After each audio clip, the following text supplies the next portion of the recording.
Ladies and gentlemen, thank you for standing by, and welcome to the Ventas Q4 2020 earnings call.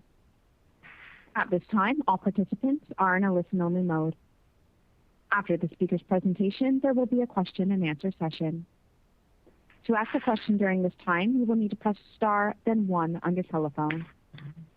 If you require any further assistance, please press star, then 0, and an operator will come back on to assist you.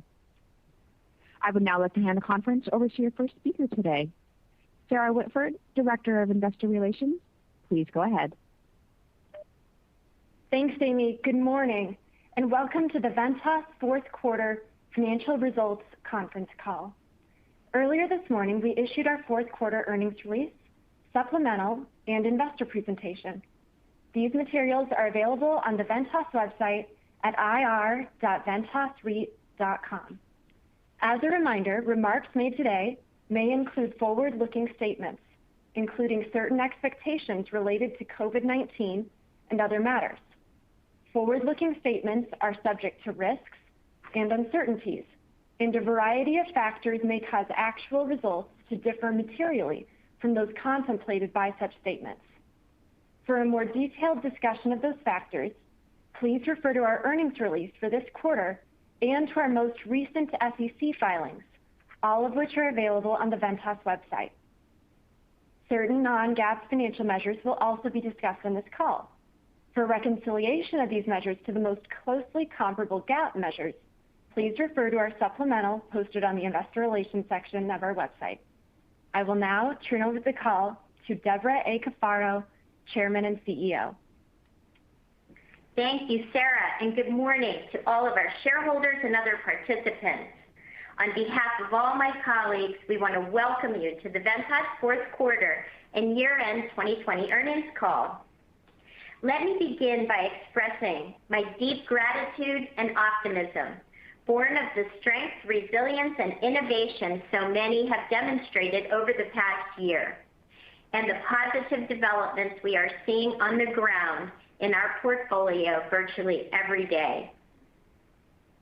Our results in the Q4 demonstrated Ventas's resilience, with normalized FFO reported at 83 cents a share and 74 cents ex much appreciated funding from HHS to our senior living communities that have been affected by COVID-19. I've reflected on the grueling year we've all had. I couldn't be prouder of our productive and skilled team, our enterprise, and our capable, dedicated partners. After a fast and positive start to 2020, the last year has been dominated by the COVID-19 pandemic and punctuated by extreme weather disruptions, both of which have continued into the Q1 of 2021. Throughout, we've put the full force of our firm's resources and energy behind keeping people safe, demonstrating remarkable resilience, and becoming part of the solution, whether in employee testing, advocacy, or assistance to tenants and operators who needed it. Financially, through our foresight, our long-standing diversification strategy, and our decisive actions, we've kept our enterprise strong and stable, generating almost the same EBITDA in 2020 as we did in 2019, and benefiting from our investments in people, systems, and preparedness, our balance sheet flexibility, and our embedded relationships with best-in-class partners. And we found ways to grow and advance our strategic objectives, including building value through acquisition and development in life sciences, investing in Le Groupe Maurice's attractive senior housing development pipeline, creating new partnerships, and establishing a third-party investment management platform that will provide more options for future growth. We remain committed to our core values of respect and integrity and accelerated our actions to promote sustainability, diversity, and social justice in our company, our communities, and our country. Finally, we were very fortunate to recently add 2 top-notch directors to the company, one a leader in healthcare and the other in real estate and REITs. My gratitude and optimism also flow from the life-saving COVID-19 vaccine discovery by doctors and scientists in record time, and the recent acceleration of vaccine delivery by the Biden administration. Nationally, ending COVID-19 is foundational to spur sustained economic recovery and restore vitality to so many businesses, households, and workers. At Ventas, we're proud that 100% of our U.S., SHOP, AL, and memory care communities have already received the vaccine, and nearly 90% of them will complete their second dose by the end of this month. Notably, senior housing vaccine delivery represents one of the shining successes in our fight against COVID-19. In our SHOP communities, it is wonderful to know that about 30,000 vulnerable residents have already been vaccinated and are one step closer to feeling safe, seeing loved ones, and enjoying a richer life. From our real-time data, we also know that confirmed COVID-19 cases in our communities have recently begun to improve significantly, creating an enhanced sense of well-being and enabling more operators to open communities to new move-ins. And leads at our communities built to their highest level since the pandemic began in January, once again demonstrating the strength of the value proposition of senior housing and the resilient demand for the services our care providers deliver. While we expect SHOP first quarter NOI and occupancy, which are lagging indicators, to decline sequentially as a result of November to January's extreme COVID-19 conditions, we are encouraged by the breadth and consistency of all positive leading indicators. Conditions remain dynamic, and it is too early to declare a definitive trend, but we like the picture we are starting to see. Post-pandemic senior housing growth represents an incredibly significant value creation opportunity for our shareholders. Turning to our investment outlook, our diversified asset base with 5 verticals has given us the ability to continue successfully allocating capital over time and through cycles. For example, we've created tremendous value since our early cycle investments in our research and innovation business in 2016. We continue to find meaningful opportunities to drive that business forward in both ground-up development and asset acquisitions, with universities and in cluster markets alike. Our decision to add life sciences to our enterprise has provided uplift to our results, our investment activity, and our value. Here are a couple of current examples. Our $280 million life sciences project known as One U City in the thriving research submarket of Philadelphia, which is bookended by Penn and Drexel, is attracting significant leasing interest. In addition to the nearly $1 billion ground-up development projects already underway, our university-based development pipeline continues to hold about another $1 billion in active potential projects with both new and existing university relationships. In particular, with Whitford, we are in the design development phase of a nearly $500 million project with a major research university on the West Coast that is substantially pre-leased. We look forward to sharing more information with you later this year. Outside of research and innovation, we continue to allocate capital to develop large, Class A independent living communities with our partner LGM in Quebec. We've had 5 projects underway, with investment also totaling nearly $500 million, and 2 of the projects were delivered in the fourth quarter. We are pleased to report that the 2 open communities have leased up quickly, and occupancy is already nearly 80%. In addition, our pipeline of potential acquisitions in all 5 of our verticals is active and growing. We continue to invest with an eye toward growing reliable cash flow and favorable risk-adjusted returns. We will also continue to evaluate and execute opportunities to recycle capital as well. Both Justin and Pete have been working with our deal team to target about $1 billion of dispositions during the year to optimize our portfolio. Finally, our institutional investment capital management platform continues to grow and succeed with well over $3 billion in assets under management. Bringing together our pre-existing and new third-party capital vehicles under one umbrella, the Ventas Investment Management business includes our life sciences and healthcare fund. The Ventas Fund stands out as one of the most successful launches of a first-time real estate fund in any asset class. Our investment management platform provides a significant competitive advantage to Ventas. It broadens our capital sources, augments our investment capacity, expands our footprint, leverages our team and industry expertise, improves our financial flexibility and liquidity, and adds an incremental source of earnings. There is tremendous market opportunity within life science, medical office, and senior housing real estate, and we are well positioned to capitalize on it in multiple ways. In closing, let me reiterate that demographically driven demand is right in front of us. The leading indicators in senior housing are improving rapidly, vaccine delivery is accelerating, and the long-term thesis for all of our asset classes and for Ventas remains firmly positive. All of us at Ventas have an abiding commitment to staying strong and steady and winning the recovery on behalf of all of our stakeholders. Now, I'm pleased to turn the call over to Justin Hutchens.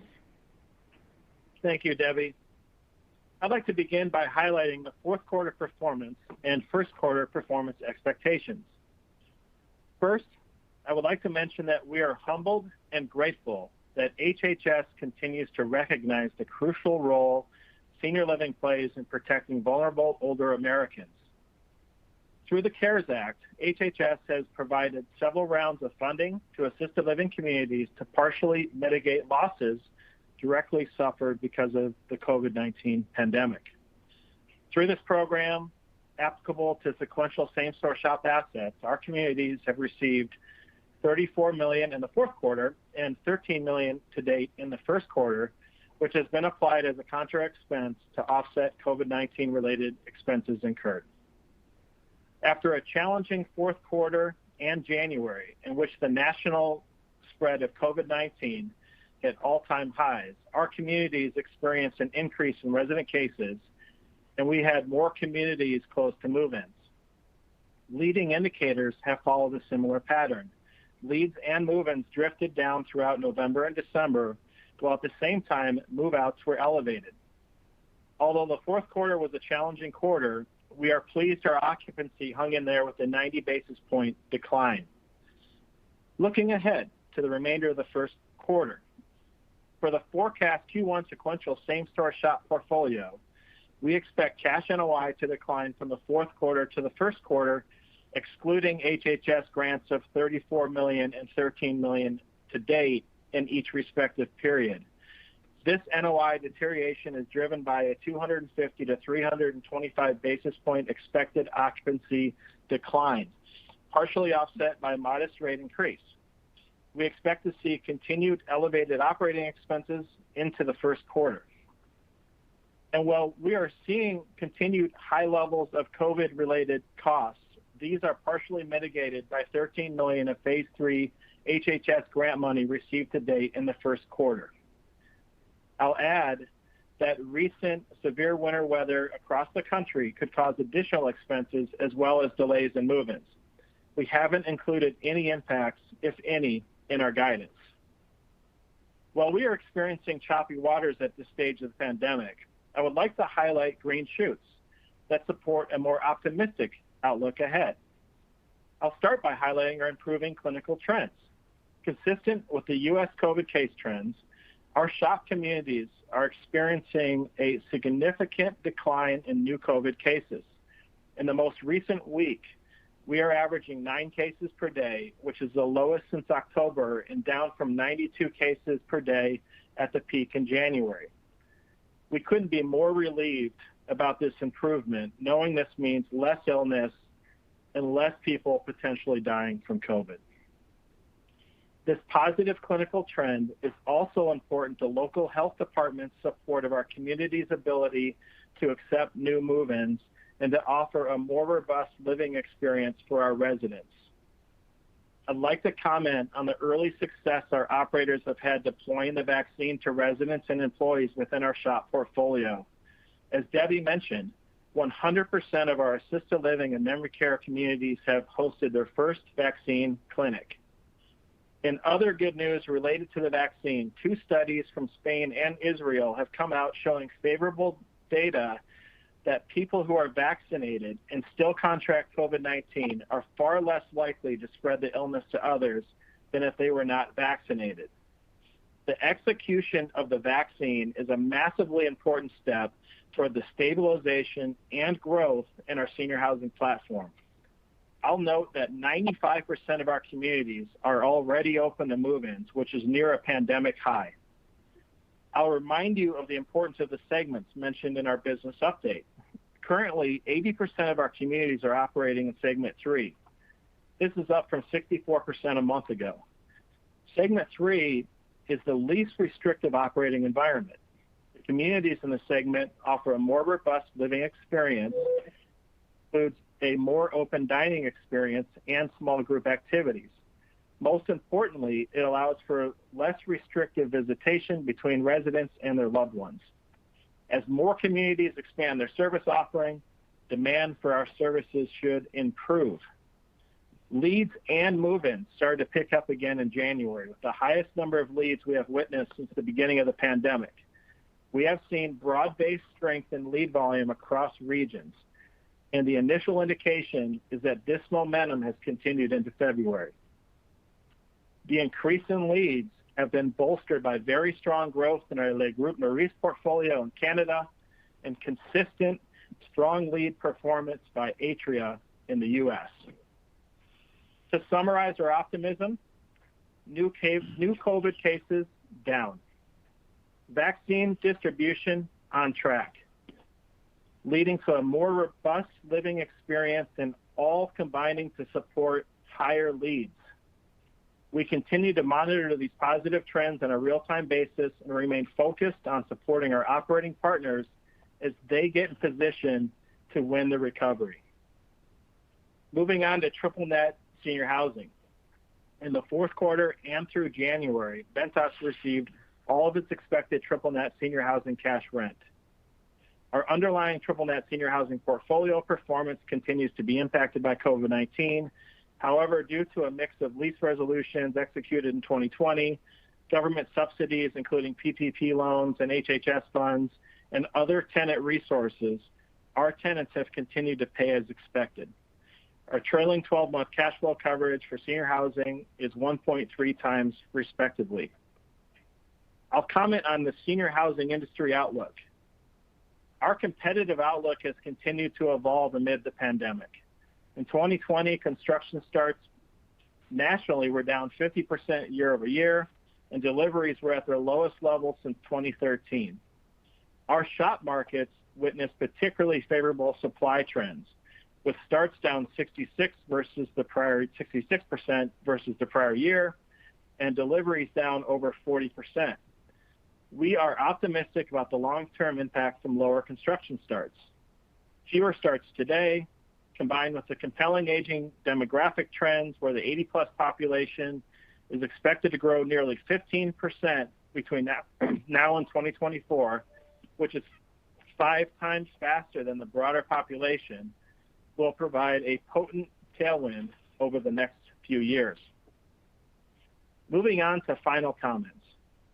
I'd like to comment on the tremendous job well done our operator partners and frontline staff have done prioritizing the health and safety of our residents and employees throughout a very challenging period. We couldn't be more proud of their focus, determination, courage, and perseverance throughout the pandemic.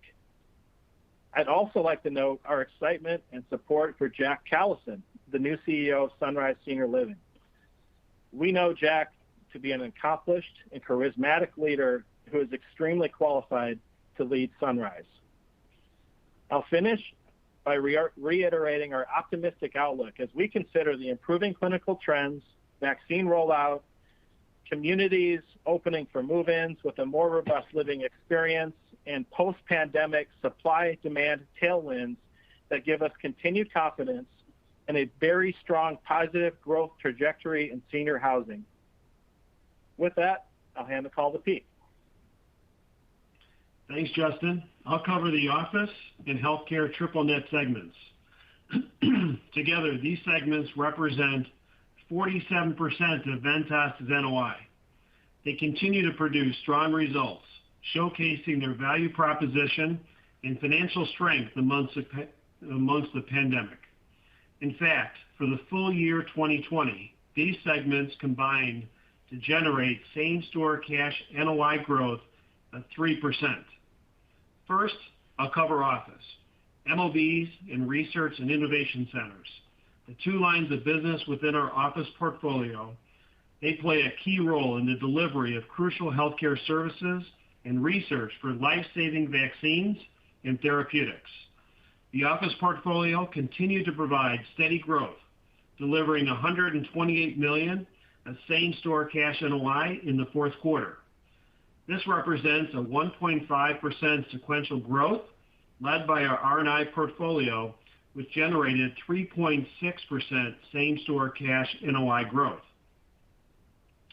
Moreover, full-year office same-store cash NOI grew 3.3% versus 2019, near the midpoint of original 2020 office guidance of 3 to 4%, despite the impacts of COVID-19. Normalizing for a paid parking shortfall and increased cleaning costs due to COVID, same-store cash NOI grew 4.5%, surpassing our pre-COVID guidance range. In terms of rent receipts, office tenants paid an industry-leading 99.2% of contractual rent in the fourth quarter. For the entire period, from April through December, tenants paid 99.4% of contractual rent. This is without deducts or deferrals, which were de minimis. Substantially all granted deferrals have been repaid, and new deferrals were negligible during the fourth quarter. Continuing the trend, we have collected 98% of January contractual rents, on track to meet or exceed the fourth quarter collection rate. February to date collection results are also strong and are at a consistent pace when compared to the fourth quarter. This strong performance is enabled by the mission-critical nature of our portfolio and by our high-quality, credit-worthy tenancy. In our medical office portfolio, nearly 85% of our NOI comes from investment-grade rated tenants and HCA. In our R&I portfolio, 76% of our revenues come directly from investment-grade rated organizations and publicly traded companies. Medical office had a record level retention of 88% for the fourth quarter and 87% for the trailing 12 months. Driven by this retention, total office leasing was 700,000 square feet for the quarter and 3.4 million square feet for the full year 2020. This includes 540,000 square feet of new leasing. Total leasing far exceeded our pre-COVID 2020 plan. All of our MOB properties are in elective surgery, restriction-free locations. As a result, we are seeing positive utilization trends that mirror increased admissions and surgery volumes being reported by the health systems. As an example, paid parking receipts during the second quarter of 2020 were only 46% of normal. During the fourth quarter, however, paid parking recovered to 71% of normal. As Debbie mentioned, we continue to be excited about the office business and particularly investment opportunities in the R&I space. In the fourth quarter, we closed our acquisition of the 3-asset, 800,000 square foot trophy life sciences portfolio in San Francisco. Since last quarter's announcement, we have renewed a large tenant and signed 2 new leases, bringing the building to 100% leased. A clear demonstration of the attractiveness of these buildings to the marketplace. We also opened our $80 million R&I development on the campus of Arizona State, located within the Phoenix Biomedical Campus, a 30-acre innovation district established by the city of Phoenix in the heart of downtown. The building is over 50% pre-leased and is ahead of pro forma. Now let's turn to healthcare triple net. During the fourth quarter, our healthcare triple net assets showed continued strength. We have received 100% of fourth quarter rents, as well as 100% of January and 100% of February rents. Trailing 12-month EBITDARM cash flow coverage improved sequentially for all our healthcare triple net asset classes, except skilled nursing, despite COVID-19. Acute and post-acute providers had early access to significant government funding to create liquidity and mitigate pandemic-related losses. Acute care hospitals' trailing 12-month coverage was a strong 3.3 in the third quarter, a 20 basis point sequential improvement driven by a rebound in elective surgical procedures, prudent expense management, as well as government funding. Ardent continues to perform extremely well in this dynamic market condition, and all of Ardent's hospitals reside in jurisdictions that are open for elective procedures. We are excited to continue growing with Ardent. During the fourth quarter, Ardent opened a new outpatient cancer center on the campus of their hospital in Amarillo, Texas. The cancer center features best-in-class equipment and facilities for radiation therapy, chemotherapy, and cancer care. We invested approximately $30 million at a near 8% stabilized yield. IRF and LTAC coverage improved 10 basis points to 1.6 times in the third quarter, buoyed by strong business results and government funding. In particular, Kindred has demonstrated its core competency in treating complex patient cases. Census levels continue to be very high. And finally, within our loan portfolio, our Colony, Holiday, and Brookdale loans are all fully current. I'd like to close with a sincere thank you to our frontline staff who have kept these critical facilities open during this difficult time. You are all heroes. With that, I'll turn the call over to Bob. Thanks, Pete. In my remarks today, I'll cover our 2020 enterprise fourth quarter results, our expectations for the first quarter of 2021, and our recent liquidity, balance sheet, and capital activities. Let's start with our fourth quarter financial performance. Ventas reported fourth quarter net income attributable to common stockholders of 29 cents per share and normalized funds from operations of 83 cents per share, or 74 cents excluding the 9 cents in HHS grants received in SHOP in Q4.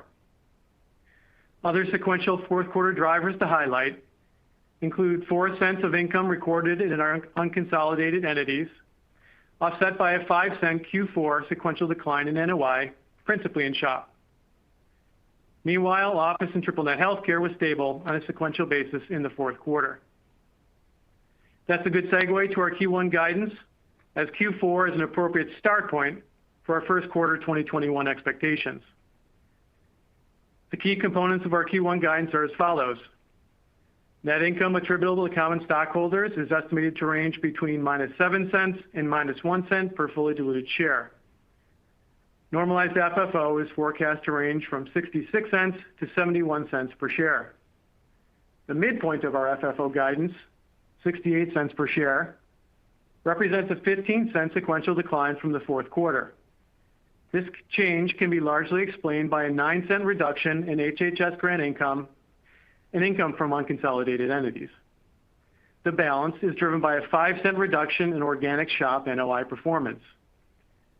A few of the key SHOP Q1 assumptions include Q1 2021 average occupancy ranging from 250 to 325 basis points lower versus the fourth quarter average, sequential growth in RevPOR as a result of the annual in-place rent increases implemented at the start of 2021, and continued elevated levels of operating expenses driven by COVID labor and testing.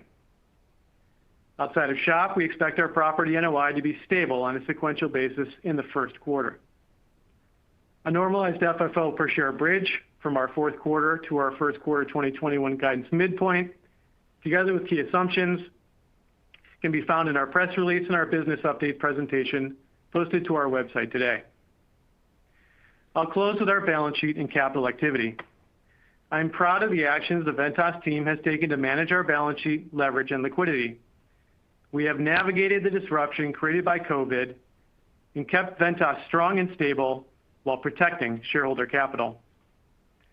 I'd highlight a few of our most recent actions and results. First, some key stats from 2020.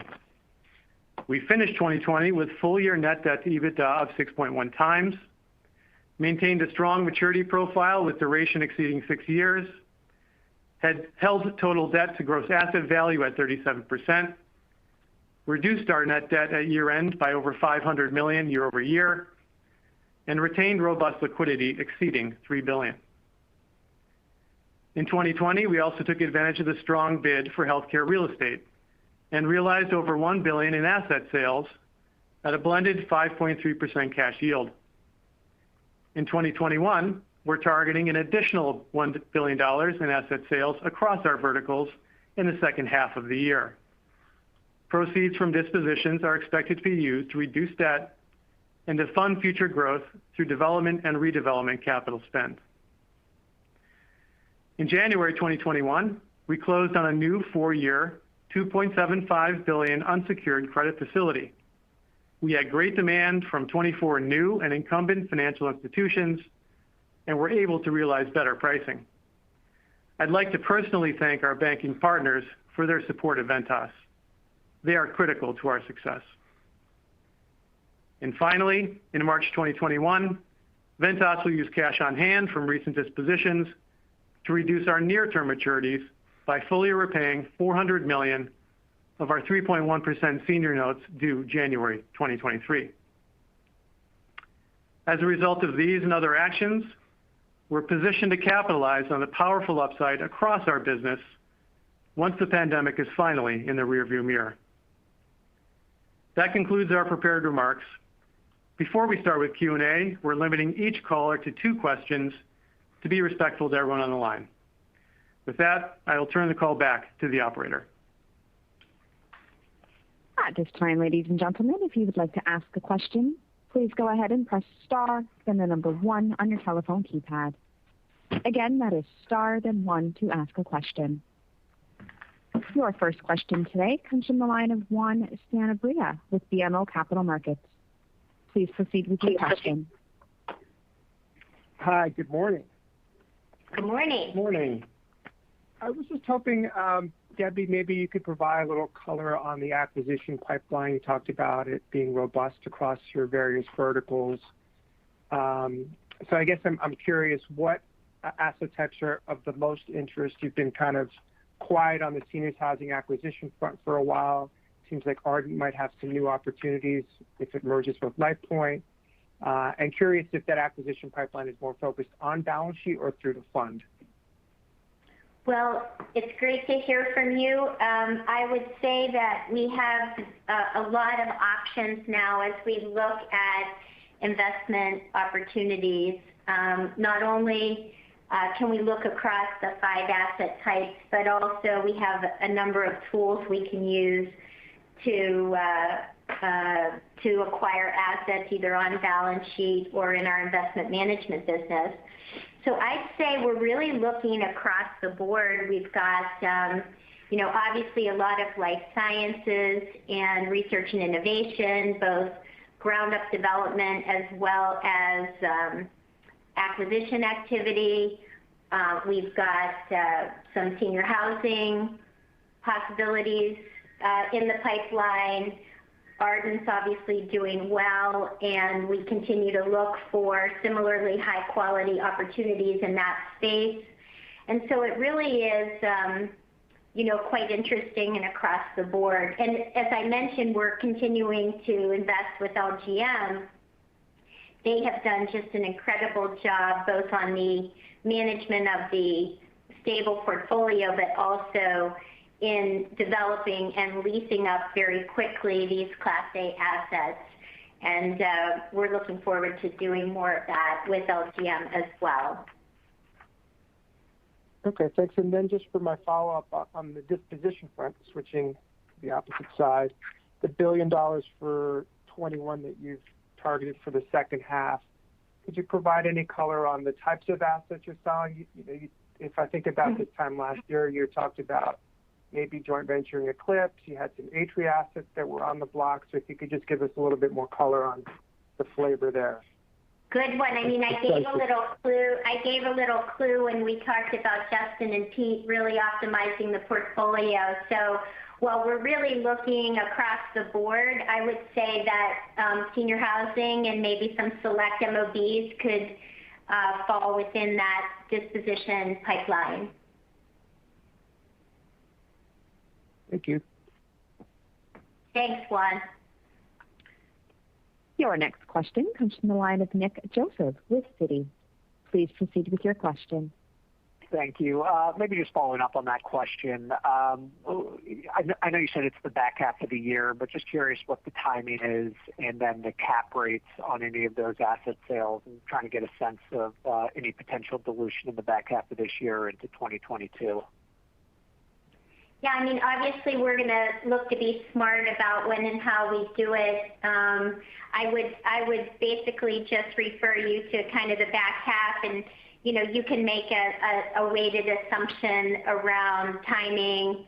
It's obviously TBD, and cap rate also TBD. But we would look really to find lower cap rate assets that we could.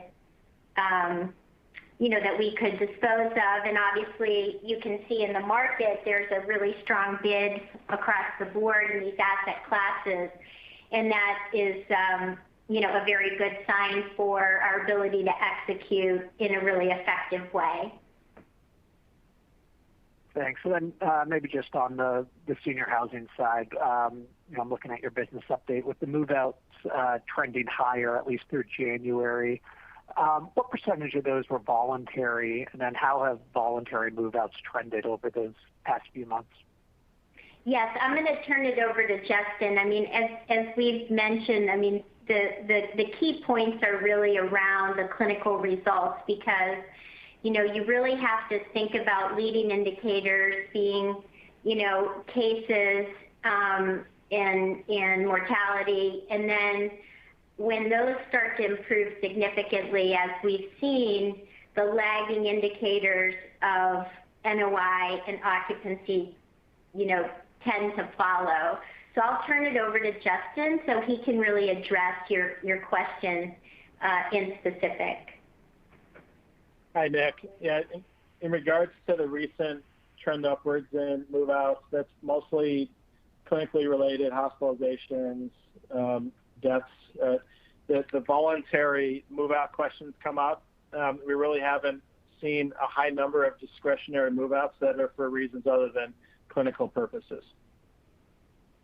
Thank you. Thank you. Your next question today comes from the line of Omotayo Okusanya with Mizuho. Please proceed with your question. Yes, good morning, everyone. Hope everyone is safe and healthy. Two quick ones for me. Oh, my pleasure. Two quick ones for me. RevPOR growth in the quarter was kind of down meaningfully. I think it was negative 3.3% or so.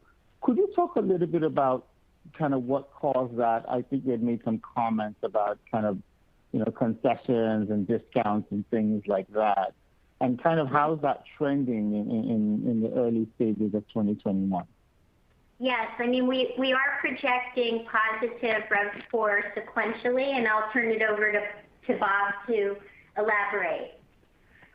All right, cool. So fourth quarter, you're right to say down on RevPOR, Tayo. Really two drivers there. One is simply discounting, in the effort to get occupancy. Definitely seeing that in the marketplace. The second is mix. With Canada continuing to perform really strongly, Canada has a lower RevPOR. You see a mix impact. It's a combination of those two things on a sequential basis, which drives the number you see on RevPOR. Positively looking ahead to Q1, we're expecting growth, and again, that in-place increase very much in line with what we've seen historically, which is quite positive. And so expect to see that as a tailwind in the first quarter on revenue. So no additional, that the whole discounting concession thing is not kind of riding through the first quarter of 21? Well, I think that will likely carry on, at least in the short run, but you see the lift of the in-place rent, which, happens Jan 1 across a good part of the population. So that really benefits the first quarter. Okay, great. And then on the government reimbursement side, any thoughts or any estimates in regards to how much more HHS grants you may be due under kind of like the phase 2 and phase 3 programs from last year? And generally, what are you hearing about future government support, just kind of given the change in administration? Mm-hmm. Right. We've had, with our industry partners, a really effective public outreach on this exact point of really the impact of COVID-19 on these communities and on seniors, and we have made so much progress, Tayo, as evidenced by the willingness of HHS to mitigate some of the COVID-19 impact by the amounts that we've received to date, which for us has been, I think, about $48 million or so. And we're very grateful for that, as Justin mentioned. With what we're focused on going forward is there continues to be significant billions remaining in the HHS funds. Well, first of all, phase 3 could result in additional funding. That's an unknown. There's also multiple tens of billions remaining in the HHS fund, which hopefully can be utilized beyond phase 3 to support the healthcare providers writ large, including senior housing. And then in terms of additional, COVID relief packages, we would endeavor to make the case that some of those funds should be either earmarked for or certainly available to be used to mitigate the continuing impact of COVID-19 on the 1 million to 2 million seniors who are cared for in senior living. So that's the framework, and we'll continue to try to be a fact-based advocate with policymakers to produce a favorable and I think very justifiable outcome on a public health and priority basis. Gotcha. Keep fighting the fight. Thank you. Thank you. Your next question comes from the line of Michael Carroll with RBC Capital Markets. Please proceed with your question. Yeah, thank you. I wanted to see if you could provide some color on the occupancy expectation going into the first quarter of 21. I guess the 250 to 325 basis point decline in average occupancy, I mean, what does that trend look like on the week-to-week or month-to-month basis on the low end versus the high end? I mean, do you expect declines to continue at this pace through February and then start to moderate in March, or how should we think about that? Yes, good question. I'm gonna turn it over to my colleagues. And again, I think in light of the conditions in January, we are, feel that our portfolio is really hanging in there in terms of leads and occupancy. So I'll turn it over to the team to answer the specific question that you're asking. Sure, I'll take that. So Mike, you can see on page 12 of our investor presentation some of the most recent data on the trends in the quarter on occupancy. If you look at it quarter to date, on average, we're down about 210 basis points quarter to date, really driven by that January result. If you just extrapolated that to the full quarter, i.e., kind of baked what we have and held from there, we'd be at the better end of the guidance range, at 250 basis points down.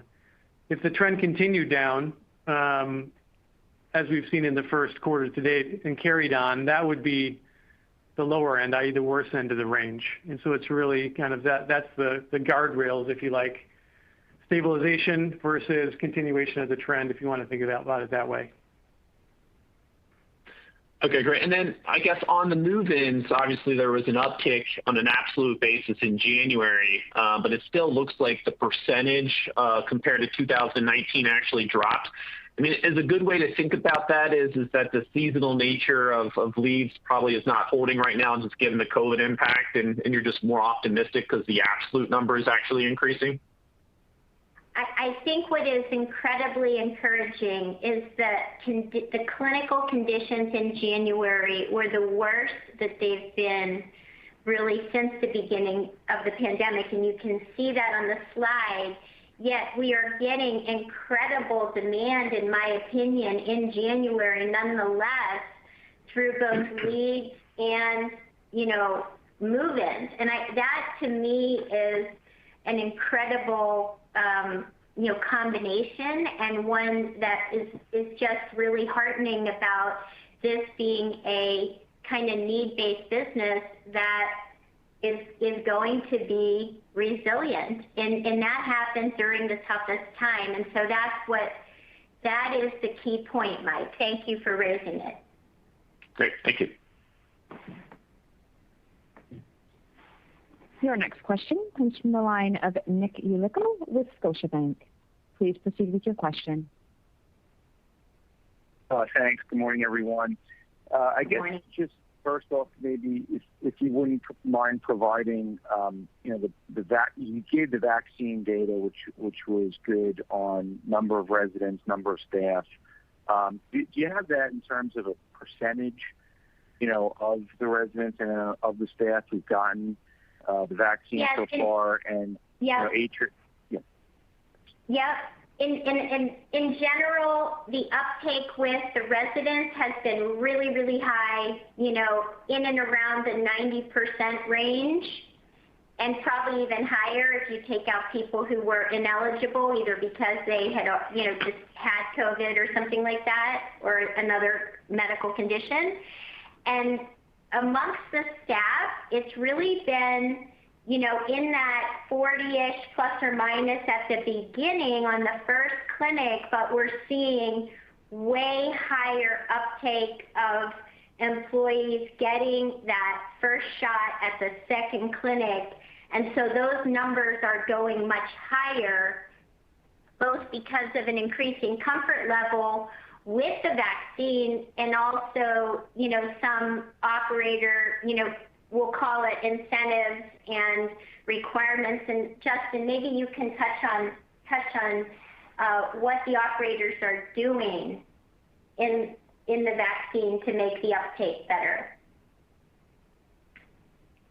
Absolutely. So, there's been, the standard practice across the sector is, communication, incentives, bring a lot of attention and quite frankly, celebration around the vaccine. That's been very successful. We have operators that have mandated vaccine as well. Where that's happened, we've seen the employee numbers, tick up significantly. And we know of at least two that have made the decision to mandate. There's several others where we know it's under consideration, and it's been met with a lot of success, where those employee numbers are closer to 80%. Okay, great. Thanks. That's very helpful. Just second question is on the leads having picked up. I guess, are you getting any information from your prospective tenants about at what point they're going to increasingly convert that lead into a move-in? Does it have something to do with the percentage of people in the facility that are vaccinated, or a reduced rate of COVID in the facility? I guess we're just trying to sort of understand at what point, if leads are down still around 20%, moving down around 20%, at some point you get closer to 100%. But are you getting any information from prospective tenants about that? Thanks. Yeah, I can definitely give you some color.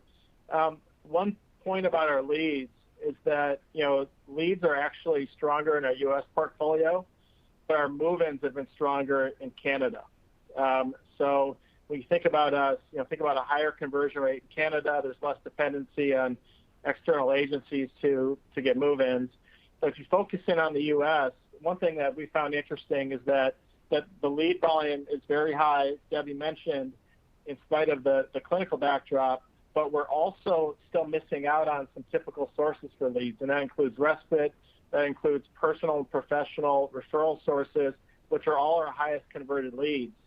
So as the lead bank starts to materialize and get back to normal, not only will the leads go up, but our conversions should go with it. So our operators are, fairly bullish on the outlook, but that remains to be seen, obviously. Thank you.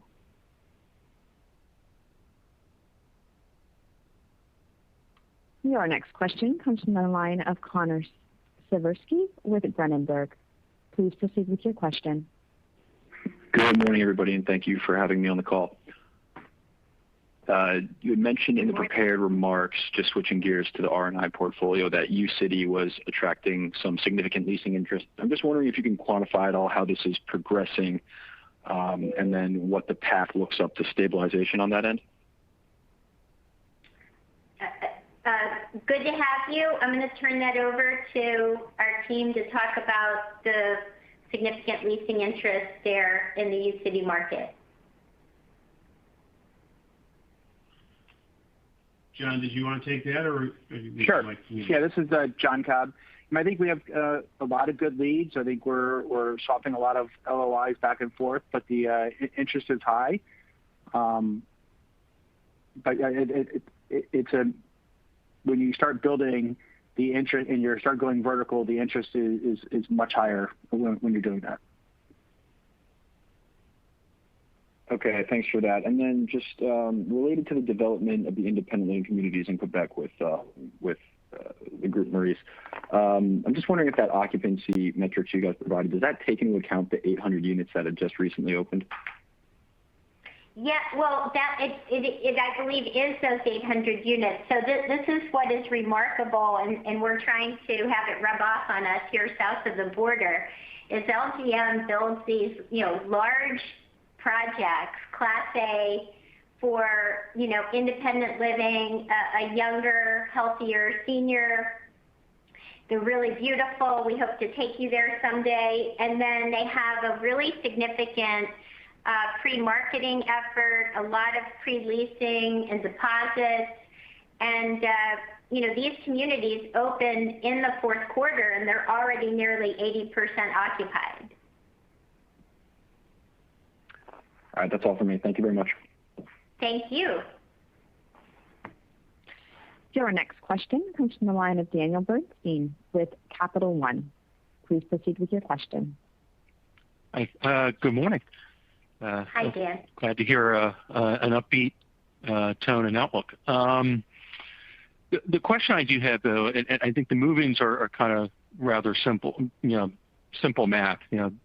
Demographics going up, construction going down, COVID levels going down. But I'm trying to understand a little bit better the move-outs, and particularly, if you have any color on average entrance age of residents coming in, and thoughts on length of stay, and whether that's going to offset some of the improvement that seems likely to come on the moving side. Hi, Dan, it's Justin. You mentioned, I'll start with the second part of your question. Length of stay has actually gone up, and the reason for that is because less respite stays over this past year, far less. So that, that averages up without the short-term stays of respite. In terms of the type of resident moving in, we also haven't seen a lot of change there either. There's the age group, demographic, the type of resident, care needs, everything's been relatively consistent. We just need more of them. And as we mentioned, leads are certainly on their way up. Okay. And then the other question I had on SHOP, I don't know if you can give a kind of a general idea of what the rent increases are in 1Q versus maybe historical, and whether those are, kind of what we should be thinking about when we model that versus historical 1Q increases. Well, since that's a modeling one, Bob, do you want to take that? Yeah, I love the modeling ones. And historically, we've seen sort of mid-single-digit in-place increases nearly every year, and that's again sort of an overarching number to think about. From there, though, a few considerations. There's always a percentage of the population to whom that does not apply. And that could be those who are on an anniversary renewal or those who came in, moved in late in the year and aren't subject to it, things like that. So, all of that said, it blends in on a sequential Q4 to Q1 RevPOR basis to improve RevPOR overall. And, that is one of the powers of having the occupancy in place in December, is to have that benefit. Okay. All right. I appreciate it. Good day. You bet. Your next question comes from the line of Rich Anderson with SMBC. Please proceed with your question. Thanks. Good morning, everybody. Hi. So if investment activity can be used as a proxy for perhaps, your level of confidence in things going forward, your company has a history of sort of hunkering down at the right times. I recall back in 2008, 2009 timeframe, you were quick to, protect the balance sheet, like a lot of your peers, but I remember that in particular. You now have $1 billion of asset sales. You refer to paying down debt with that, at least in part, but then you also talk about this, pipeline of activity. So I can't get a good sense of where you are at on a net disposition or net acquisition perspective, or are you kind of still in the point where you're just sort of hedging your bet? You could go one direction or another, or are you sort of thinking along the lines of sort of a neutral, impact? Well, thank you. It's really good to hear from you. We are continuing to invest, very actively. As I mentioned, in life science, in these LGM developments, we do have an acquisition pipeline. So it really is a case-by-case basis, and we continue to evaluate conditions very carefully and are really in a great position, given all the things that we've done and all the pieces we've put in place, to be able to really act opportunistically, as and when we believe the circumstances are appropriate, based on risk-adjusted return. And so where we are, and we have a long history, as you know, of doing, $2 or $3 billion a year of investment activity, and we're in the market in all the verticals and have the team and the capital options, and so it'll be based upon what opportunities become available. Fair enough. Okay. And then on the HHS grants, you guys were perhaps earlier than some others in terms of getting your hands on it. But nonetheless, it impacts the assisted living side more, obviously.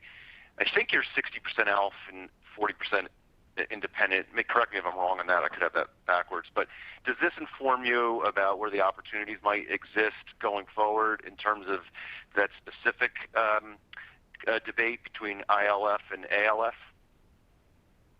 Well, I think we would base our investment decisions and our portfolio composition really on the fundamental opportunities that we see, and rather than what I'll call bridge support, for the pandemic impact. So I think you're roughly in the ballpark on the 60/40, but I'll turn it over to Justin really to talk about how he thinks about those asset classes and the differences and opportunities there. And before you do that, Justin, I was thinking in terms of perhaps being there some disruption in the ILF side, which would make you more interested today, just and from the standpoint of there being better opportunities because of the lack of HHS. And anyway, that was the basis of my question. Go ahead.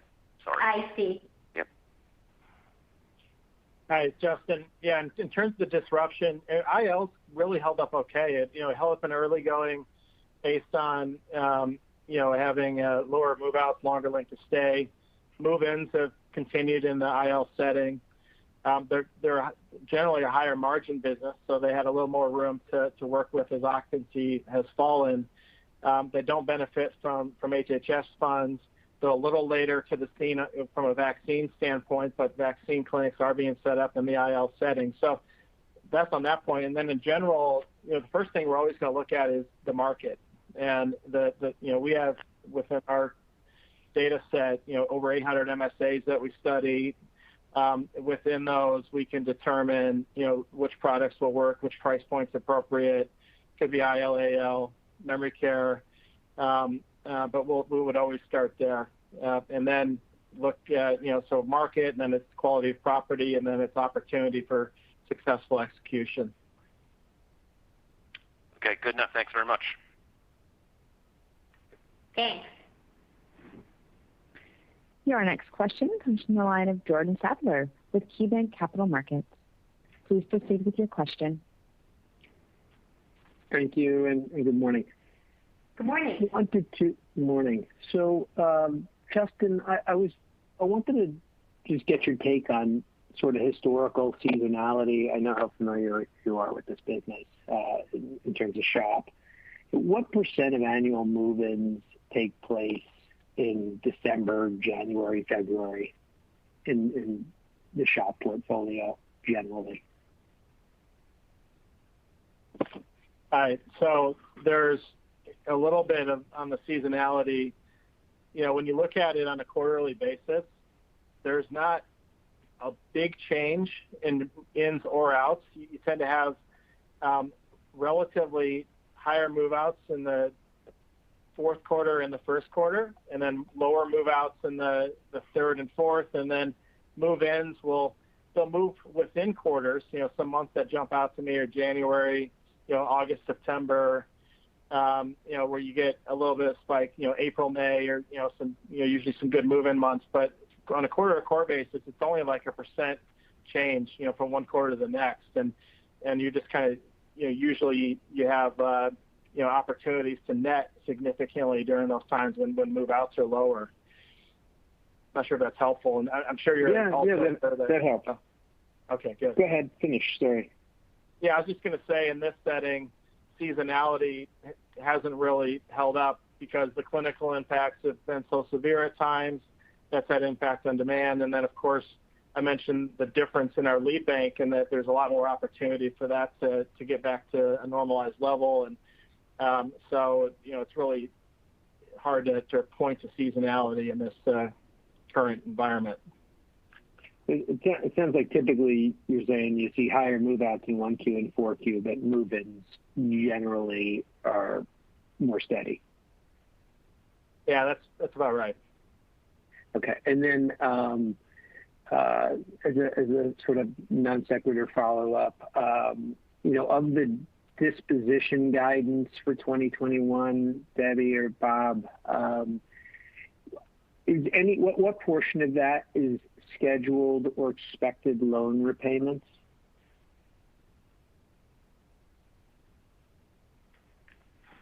What's the mix of debt reduction versus other investments, in other words, Jordan? No. Yeah, I think you have $1 billion of disposition guidance for the year. Right. Like, is any of that loan repayment? Oh, I see the question. Yeah, no, it's a majority asset sales. Do you expect any loan repayments, or would that be over and above, or you just don't expect any? Maybe some, but as the significant majority will be asset sales, as it was in 2020. Okay, because I know you have some maturities in 2021, but those could be extended? Yep. Okay. Thank you. Thanks. Your next question comes from the line of Vikram Malhotra with Morgan Stanley. Please proceed with your question.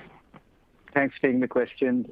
Just maybe first one on senior housing overall. Now that you have high percentage vaccinated, you've got your rents in place in January for SHOP, and you sort of pointed to some light at the end of the tunnel. I'm just wondering, higher level, is there a initial sort of preliminary strategy you can lay out for us in terms of how you're thinking to start gaining back this occupancy? I mean, demand will come when it is, but just in terms of flexing, rents versus occupancy, high level kind of, is there a strategy that you can lay out, and does that differ by product type or geography?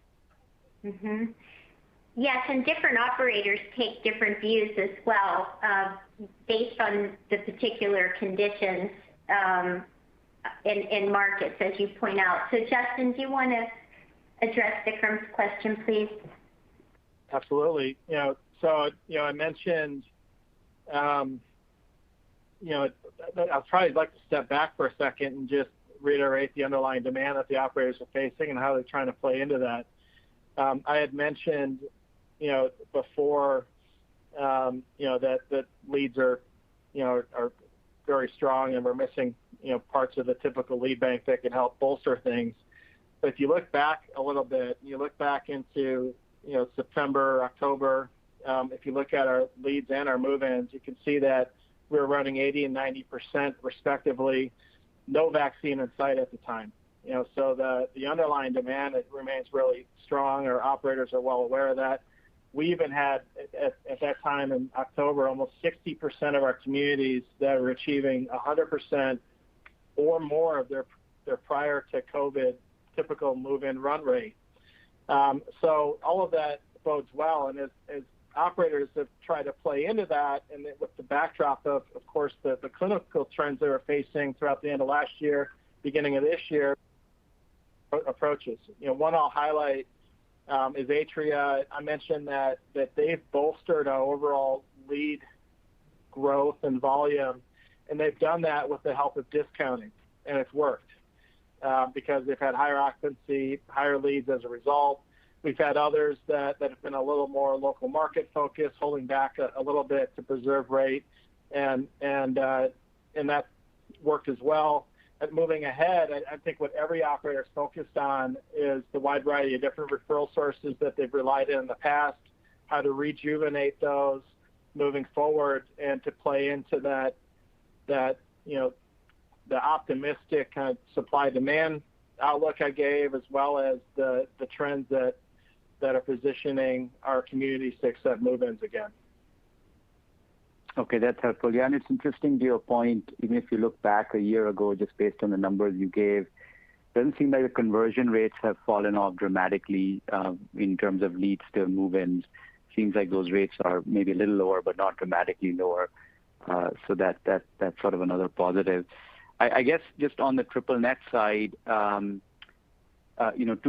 quick clarifications. So you do have, your EBITDA is probably closer to the low ones, if I'm not wrong, and you have at a minimum 4 years left on maturity for a lot of these leases that are kind of in that range or below. So I'm just wondering if there is a need or thought, or you just to adjust rents or convert some of these to RIDEA. And could you just clarify in that the cash flow coverage? I may be thinking wrong about this, but in the quarter or historically, and just the last 2 quarters, is there any is the provider funds or the relief funds, they're not factored into that coverage, are they? Yes, I'll take that. So look, we have been really successful during 2020 since Justin's been here at really having some outstanding resolutions of the bigger relationships we have with partners like Brookdale and Holiday and others, and that's been really helpful. And we receive significant cash up front as well as participation in the upside through either warrants or, conversions to management contracts. So those have been really well received, and rightly so.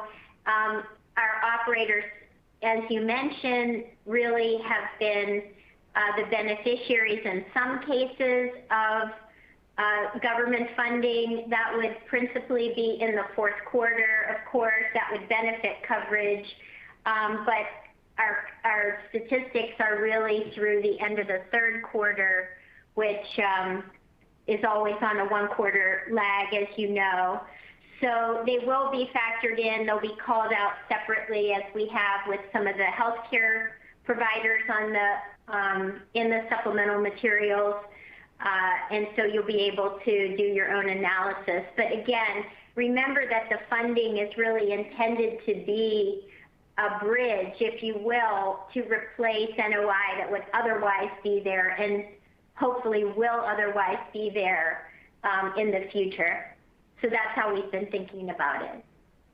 Fair enough. But just to clarify, you don't anticipate the need, given what you did in 2020, you don't anticipate the need for more rent adjustments or conversions near term? It really depends on COVID, just like almost every other answer we could give you on the call today.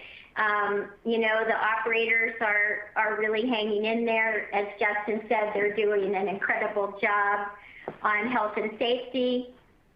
And right now, we're getting all the rent that we expect to receive, and the operators are getting government funding in many cases. So that's a good picture. And if the leading indicators that we've discussed, really take hold and gain traction and, result in improved occupancy and NOI as we look forward in the year, then I think we feel okay about where we are. Great. Thank you, Debbie. Thank you.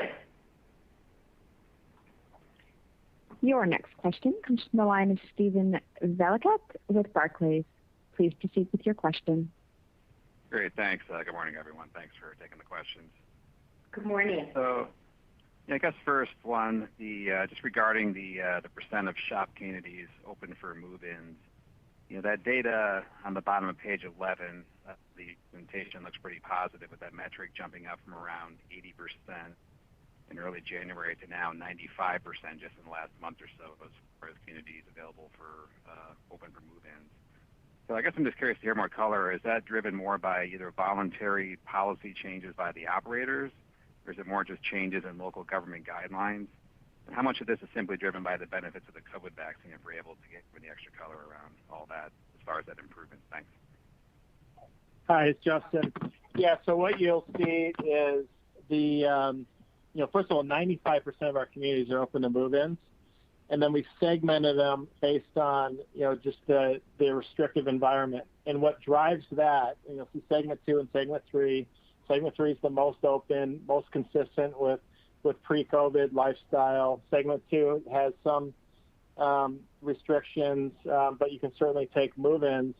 And it's the state and local health departments that are really, weighing in on how open a community can be. And so those conversations are happening constantly, and it's very much driven by recent COVID activity, sometimes in the broader community, sometimes within our own communities. So that's fluid. But as you can tell from the overall picture that new cases are down and open communities are up. So, it's looking good across the board. Yep. Okay.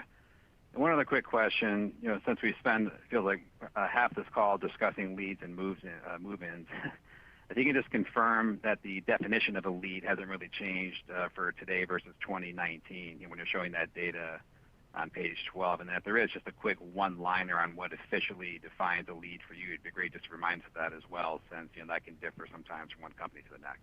Thanks.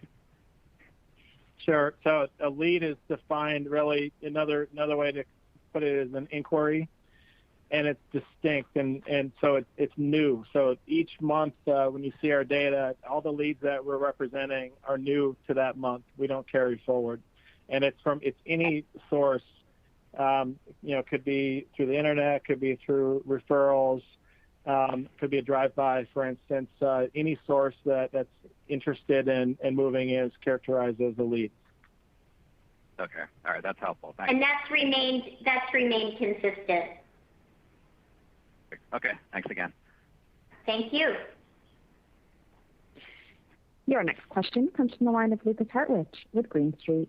Please proceed with your question. Thanks. Just one left for me. So it looks like the majority of your loan investments are maturing or can be repaid early in 2021. So I was just hoping you could provide a little bit of color of what you expect around that.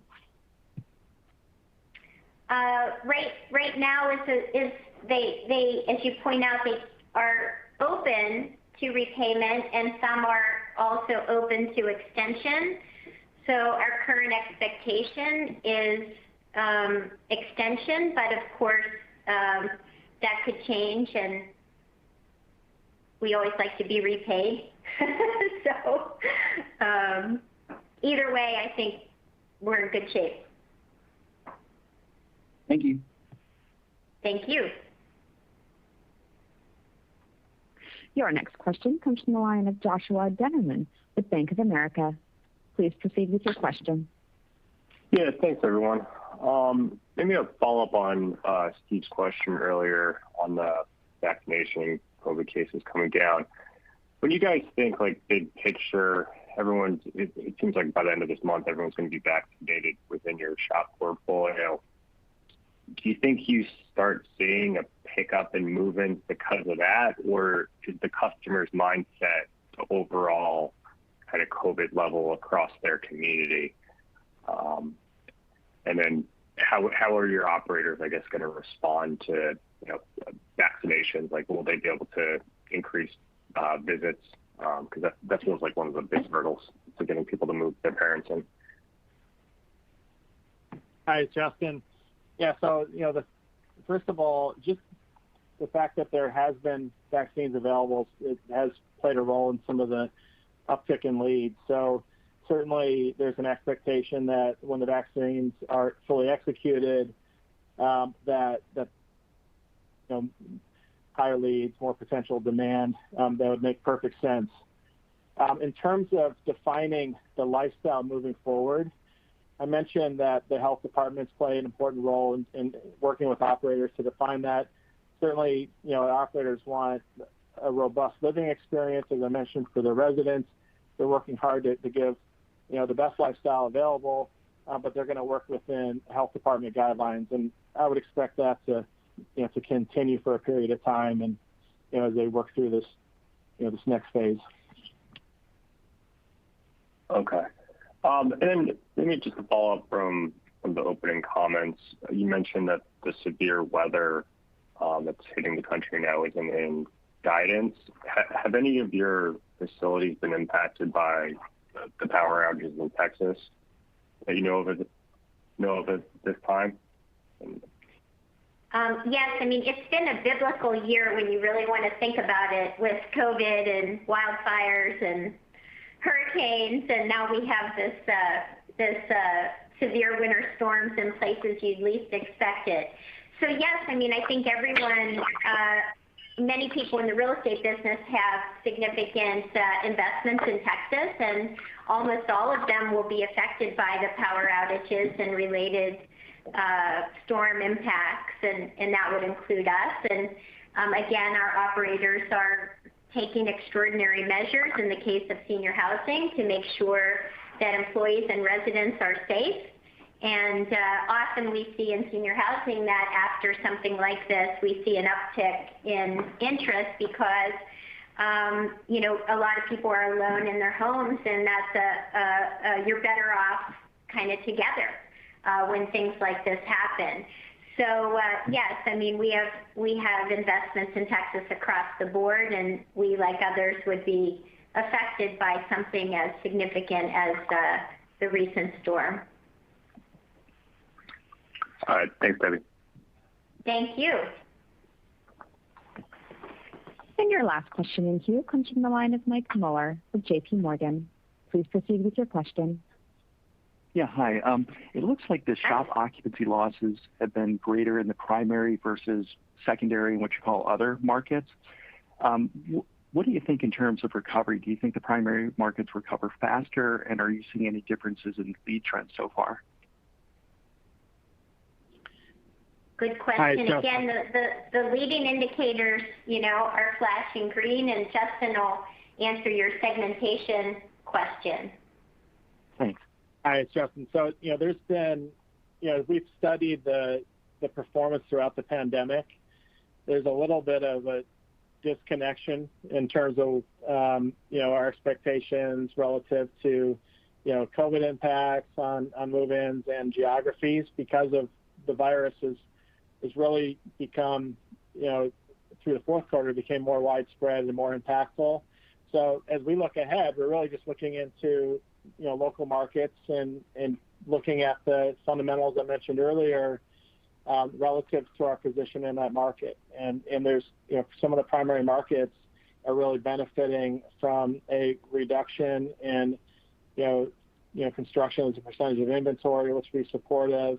But I think to get a real good read on, to answer your question, I think we have to go a little further beyond the pandemic and to get a clear view. Got it. Okay, that was it. Thank you. Good. Anything further? And there are no further questions in queue at this time. I turn the call back You've all been very patient, and I want to thank you, as always, for your interest in and your support of our company. We look forward to seeing you soon, and we hope that you and your family stay healthy, happy, and optimistic. And this concludes today's conference call. Thank you for your participation. You may now disconnect.